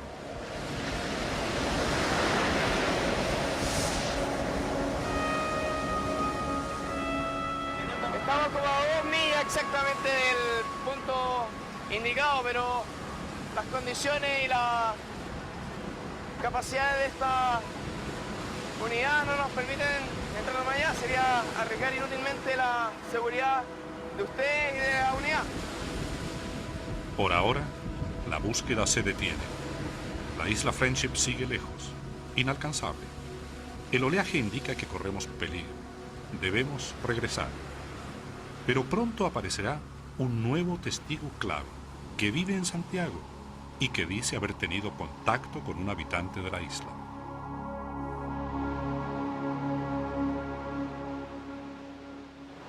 Mira, yo te puedo contar cosas que yo escuché, no quiero interpretarlas. ¿Ah? Pero otra persona una vez preguntó justamente por qué nosotros. Y se habló que era una cuestión de genética. No me atrevo a interpretarlo. ¿Vas a volver a verte con esta gente? No lo sé. Trato yo por lo menos de no pedir más favores, porque ya con los que tengo ya estoy hipotecado para el resto de mis días.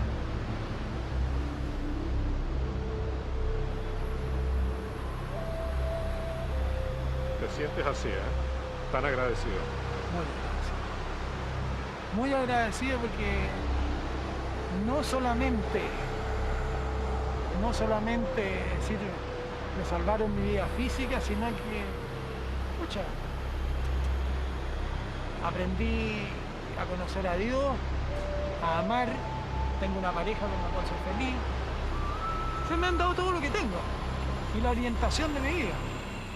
Tal vez que muchos de los que me están escuchando en estos momentos están perdiendo una oportunidad única. Están en este mundo por un corto tiempo y se están preocupando de pequeñeces. Hay montones de cosas que se nos han dado, con la cual podemos gozar: la naturaleza, el aire, el amor, el sexo. Todas esas cosas son cosas muy bonitas, bien llevadas.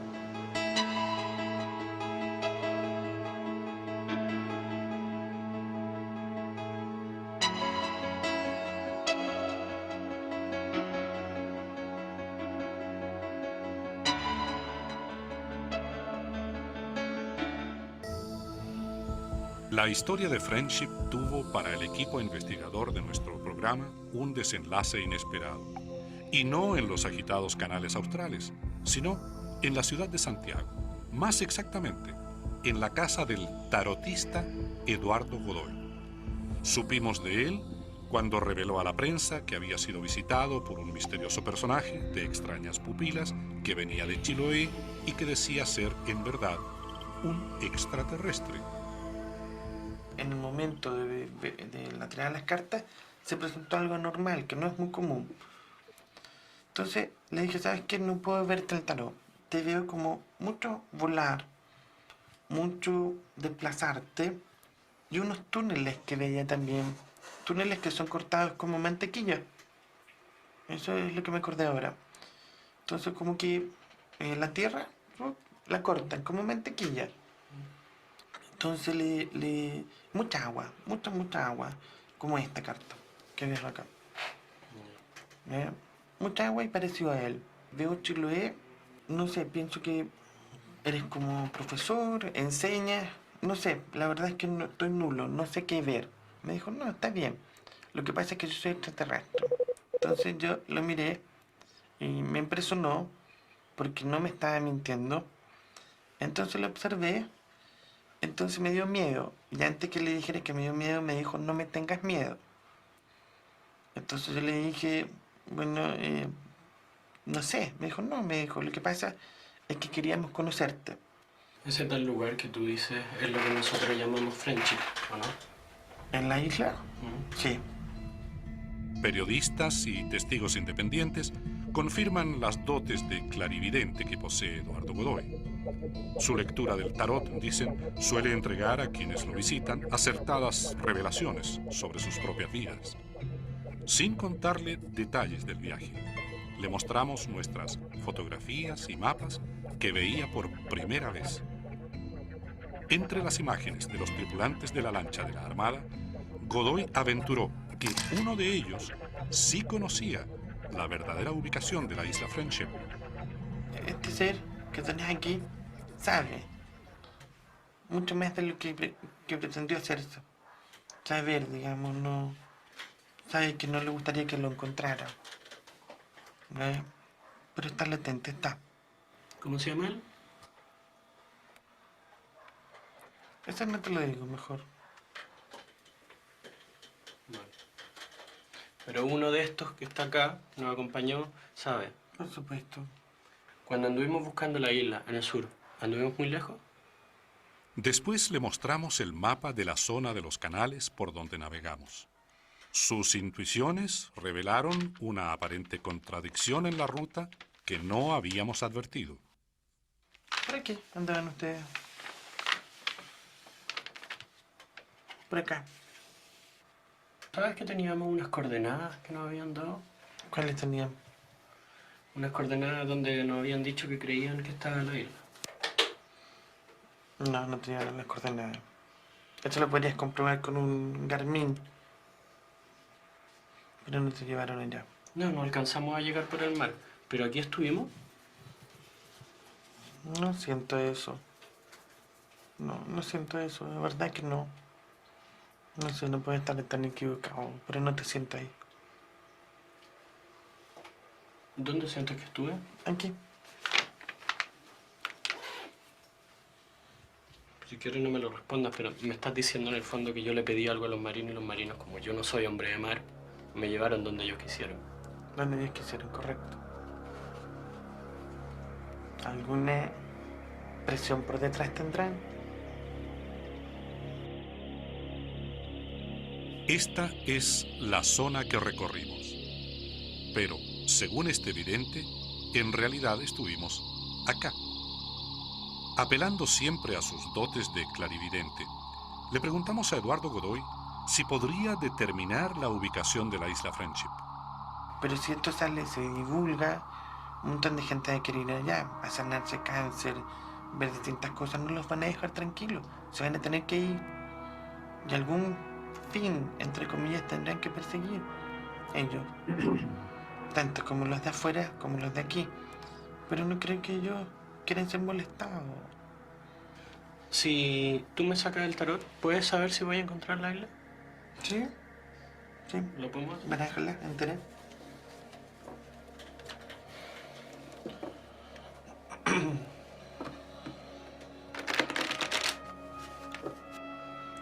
Si te sale un 3 de copas, ya, que es la unión, la comunión, te encuentras con ellos. Si te sale cerca, es porque la mujer ha jantado, o sea, si te sale un 3, yo siento que ya has jantado con uno y no has sabido ver que él es uno. ¿Ya? Porque te apasiona el tema, a ti, a mí no. Pártelo un 3. Un 3 de copa. Por último, le pedimos que nos leyese las cartas del tarot. Saca. Guiados por él, nuestra esperanza de encontrar la isla se reduce a una sola carta, el 3 de copas. ¿La vuelta las dos? ¿Las doy vuelta? La que te guste. Ah, la misma de recién.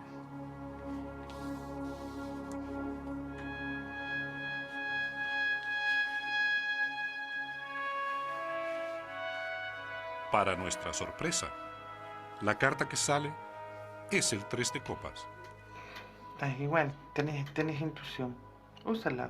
Llega donde ellos.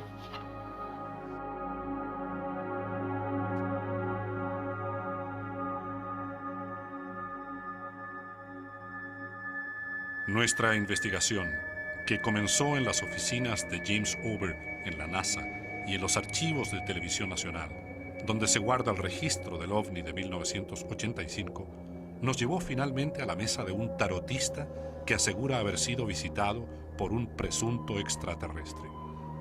¿Cómo se produjo este tránsito desde el escepticismo científico al mundo de la magia y de las intuiciones? Lo cierto es que, en algún punto de nuestro viaje a través de los canales de la zona sur, cuando el mal tiempo nos impidió seguir avanzando, tuvimos que aceptar que en muchos sentidos nuestra investigación apenas está comenzando. Tan esquiva y a lo mejor tan verdadera como el Caleuche resulta esta isla Friendship, que nos enfrenta una vez más a la incertidumbre, para algunos la fascinación de lo desconocido. Pero en este caso, al menos, suponiendo que exista, habría una explicación racional, que se trate de una comunidad cuyos fines desconocemos, pero que encontró el lugar preciso para vivir de manera absolutamente aislada. El misterio viene por otro lado, y es de dónde obtienen los conocimientos avanzadísimos, científicos y tecnológicos, de que nos han hablado algunos de nuestros entrevistados.